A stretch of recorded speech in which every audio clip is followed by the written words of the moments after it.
audiolectura, también lo puedes leer, ¿no?, desde la pantalla, tiene como objetivo la lectura del tomo 1, Derecho Procesal Penal, Lecciones, tercera edición.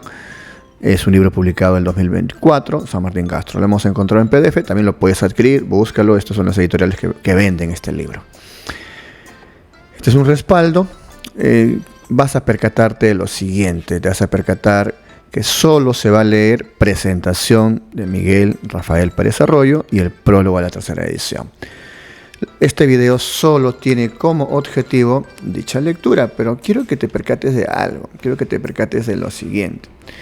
Que toda la redacción de este libro también incluye frases, versiones entre guiones, entre corchetes, entre paréntesis, y eso no se va a leer en este video. En este video vamos a evitar el contenido que se encuentra dentro de los guiones, dentro de los corchetes, dentro de los paréntesis. Así va a haber un video. Lado A, un video sin corchetes, sin guiones, sin paréntesis, sin esa información.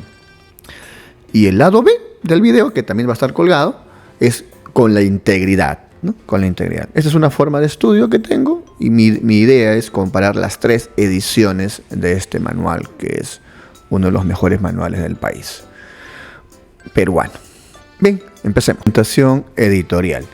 La obra de Derecho Procesal Penal, Lecciones, del profesor César San Martín Castro, en su tercera edición, constituye en la actualidad la obra jurídica más importante, por varios motivos. Uno, está escrito por un profesor estudioso y conocedor del derecho procesal con 35 años de experiencia docente y más de 25 años de ejercicio de la judicatura, y otros más en la labor de la defensa.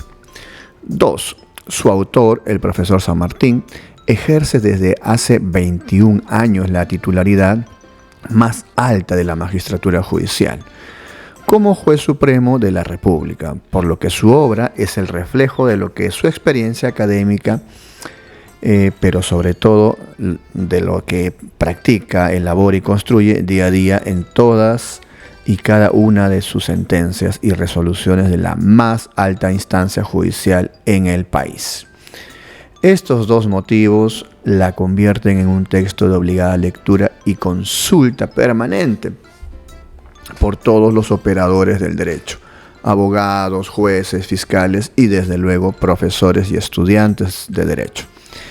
Ninguno que quiera saber o entender el proceso penal contemporáneo puede dejar de consultar esta obra, Derecho Procesal Penal, Lecciones, del profesor César San Martín Castro, juez supremo de la República y profesor principal de la PUCP. Así, la referida obra es de obligada e imperiosa necesidad para quien quiera saber o entender el derecho procesal actual, en toda su amplitud sistémica, dogmática, jurisprudencial y normativa. En esta tercera entrega, revisada, actualizada, aumentada y corregida, el juez supremo y profesor San Martín nos hace entrega de una obra en 2 volúmenes con más de 1490 páginas repletas de conocimiento teórico y práctico, lo cual se agradece más si, como dijimos en su momento, como fondo editorial adscrito a un instituto de investigación asociativo y sin ánimos de lucro, el honor de ser los depositarios de la confianza del autor nos congratula, nos conmueve y nos coloca en la obligación de propiciar cada vez mayores espacios de reflexión e investigación en aras de un mejor derecho, parafraseando a Radbruch. Como es de recordar, la primera edición de Derecho Procesal Lecciones se publicó en noviembre de 2015, siendo en aquel momento uno de los primeros textos científicos que abordaba el Código Procesal Penal de 2004. Actualmente vigente en todo el territorio nacional y a su vez modificado hasta en un 30% de su texto original. No se ha perdido su esencia, claro que no, pero se han introducido modificaciones que en esencia lo han transformado, haciéndolo en algunos casos más versátil y otros sospechosamente reactivo a los movimientos iberoamericanos de reforma prodemocrática que en su momento inspiraron la gran reforma procesal penal de la que fue parte el Código del 2004. A la fecha de hoy, no solo se han reformado textos normativos y grandes apartados del Código, sino también la propia jurisprudencia motivada por la introducción de planteamientos teóricos e interpretativos, unas veces ajustados a nuestras tradiciones eurocontinentales y otras, las menos, ajenas a las mismas y que, como se dijo antes, distorsionan el sentido garantista del proceso penal en pro de objetivos político-criminales ajenos a la construcción clásica y racional del mismo. El proceso penal es, en esencia, la frontera y límite racional de la política criminal con la que no debe comulgar en sus objetivos punitivos.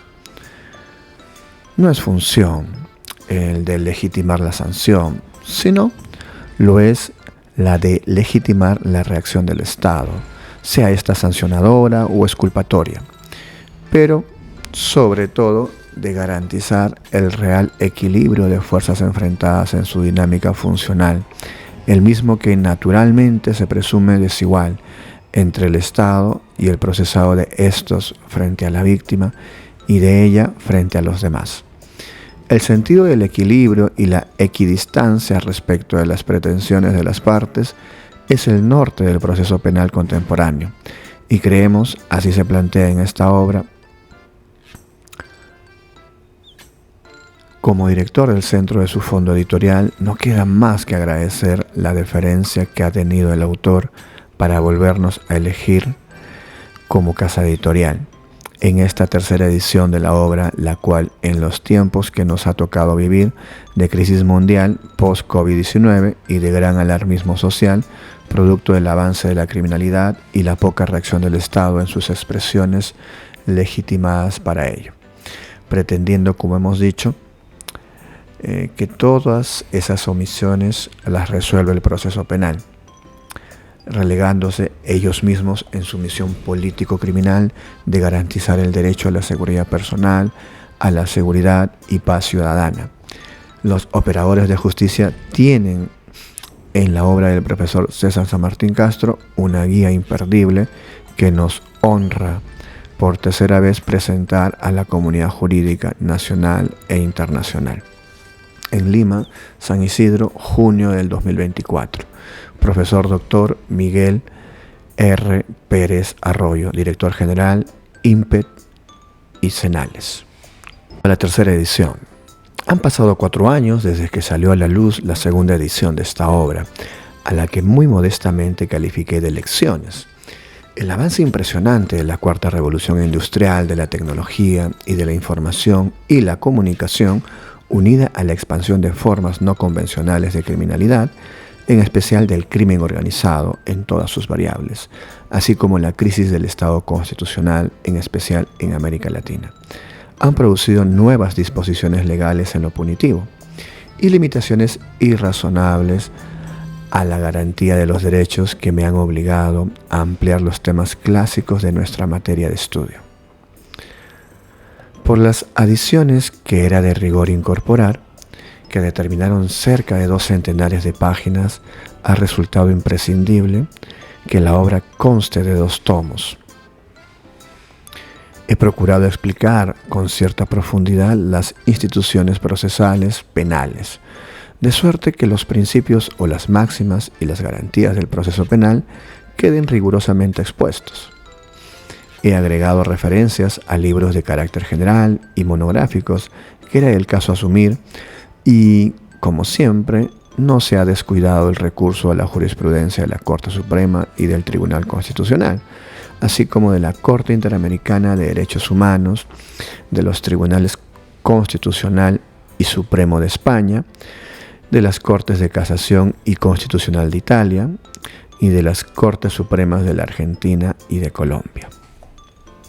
Considero que estas fuentes bibliográficas y jurisprudenciales, nuestra exposición de las materias que integran el proceso penal, ayudarán al lector a comprender mejor los temas abordados y apreciar cómo se están entendiendo por la doctrina y las altas cortes.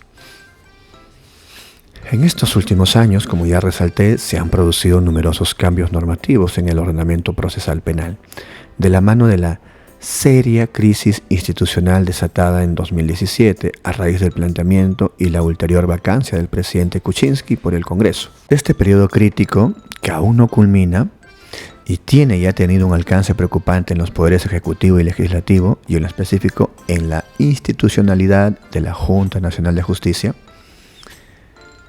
el Ministerio Público, la Policía Nacional y el Poder Judicial. 1.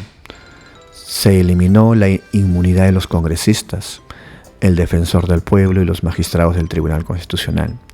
2. Se impuso al socaire de una censurable jurisprudencia de la Corte Interamericana de Derechos Humanos, en contradicción con la doctrina del Tribunal Europeo de Derechos Humanos, un recurso de segunda apelación ante la Corte Suprema, cuando en la Sala Penal Superior se condena al absuelto por el juzgado penal, cargando exponencialmente la labor de la Sala Penal de la Corte Suprema, amén de apartarla de su esencial misión casacional en todas las causas.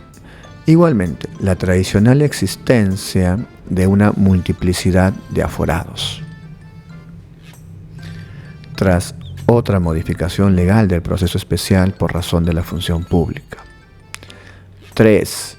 Determinó que la Sala Penal de la Corte Suprema conozca en apelación no solo las sentencias emitidas por la Sala Penal Superior, sino también los autos dictados por los jueces superiores de la investigación preparatoria, lo que asimismo trastoca el funcionamiento de la Corte Suprema al convertirla en un órgano de instancia o de segundo grado. Ello demuestra que el legislador aún no tiene clara la misión de la Corte Suprema y cuál es su rol en el sistema de justicia. La crisis derivada de la expansión de la criminalidad y de los problemas institucionales de las agencias penales dio como resultado una reciente autorización legislativa para que el gobierno modifique la legislación penal a través de decretos legislativos.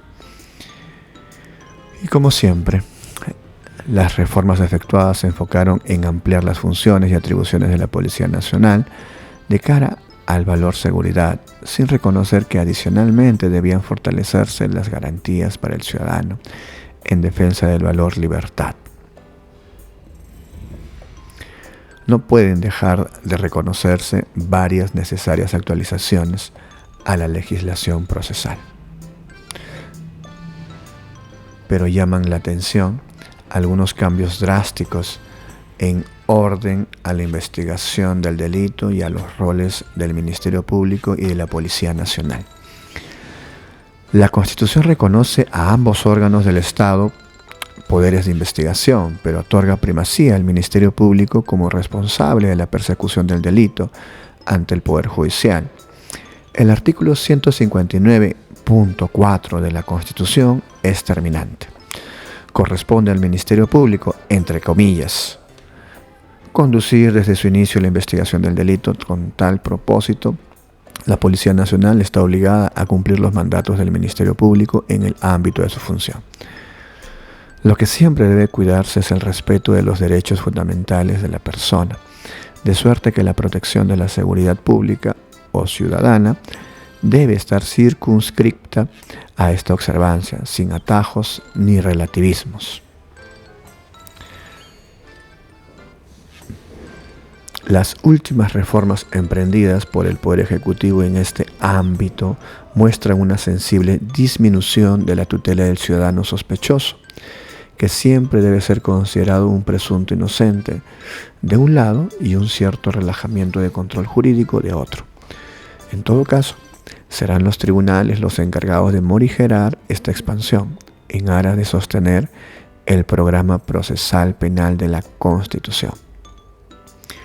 Lo expuesto demuestra lo radicalmente sensible del proceso penal en la vida institucional de una democracia insuficiente y siempre en riesgo de nuestro país. Los juristas debemos esforzarnos por afianzar los valores superiores del ordenamiento jurídico y en lo que corresponde al derecho procesal penal, por explicar con coherencia y profundidad las instituciones procesales sin descuidar los concretos fines institucionales de la justicia penal y los roles que han de cumplir los operadores jurídicos.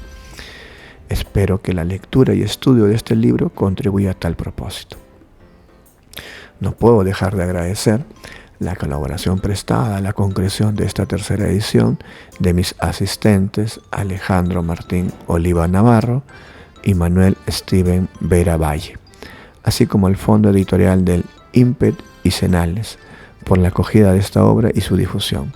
Mi familia ha sido, como siempre, un apoyo invalorable, por lo que renuevo mi gratitud y amor incondicional a mi esposa, María del Rosario, a mis hijos César y Diego, a mi nuera María Sobeida y a mis queridísimas nietas Valeria y María Alejandra. Lima, junio del 2024. Entiendo que estas líneas han sido dadas por el maestro César Eugenio San Martín Castro.